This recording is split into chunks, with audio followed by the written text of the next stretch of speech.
Who really created the world? Did God create man, or did man create God? Was Jesus really the Son of God, or was he just a great teacher who lived 2,000 years ago? Today we're going to dive deep into this ancient text, which reveals who really created the world. It's going to blow your mind. Stick around until the end, because I'll share with you the shocking reason why early Christians went crazy and burned these ancient books. You've never heard this teaching anywhere else.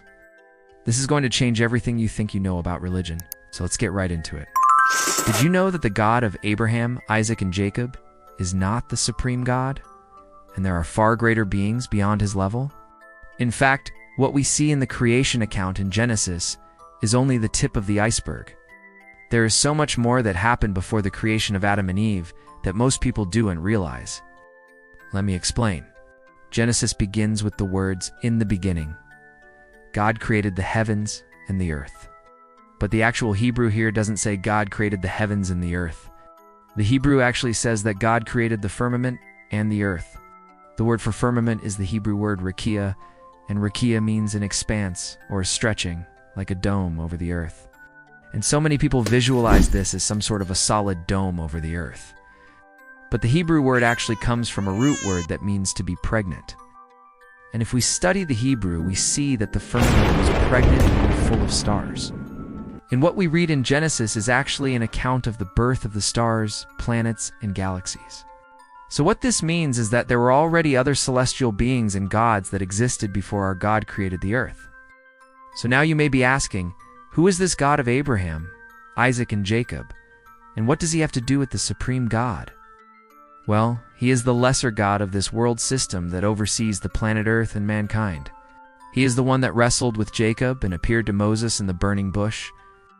He is a jealous God that demands exclusive worship and is very angry when people sin against him.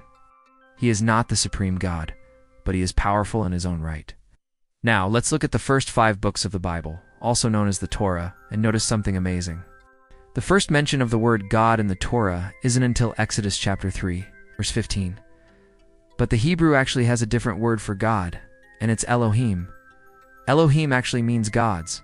And the interesting thing is that the name Yahweh, Jehovah, God, does appear anywhere in the Torah except for one place in Exodus where Moses asks God to reveal his name.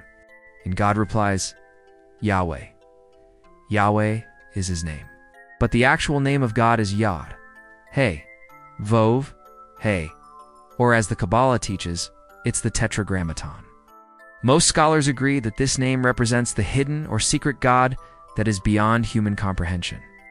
So the name Yahweh seems to be a title that means self-existent or eternal. So now we need to ask, who are these gods in the Torah? These are the gods of the Egyptians, which can be seen by comparing the creation account in Genesis with Egyptian mythology. For example, the Egyptian god Adam, who was a self-created god, corresponds to the God of Abraham, Isaac, and Jacob. Adam created the world out of chaos, and the Hebrew Bible says that God created the world from nothing. Then we have Ra, who is the sun god, and he is the one who separates the light from the darkness. And then we have the goddess Nut, who is the sky goddess, and her children, who are the stars and the planets. And so the more you study the creation account in Genesis, the more you realize that it was a retelling of the Egyptian creation myths. But if this is true, then who really created the world? We find the answer in the Gospel of the Egyptians, an ancient text written in the 4th century. It was suppressed by the Catholic Church because it revealed a shocking truth. The Gospel of the Egyptians was an ancient, Gnostic text that revealed the secret knowledge, or the esoteric teachings, that Jesus gave to his disciples that didn't make it into the New Testament.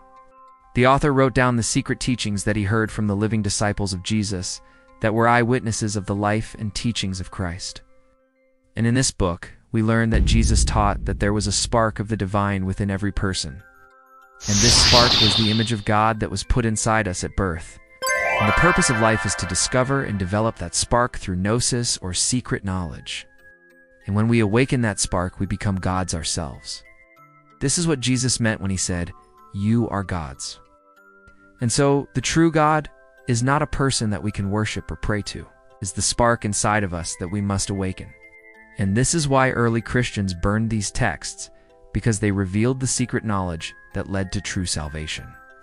If you found solace, inspiration, or new perspectives in this tale, we invite you to show your support by liking this video and subscribing to our channel.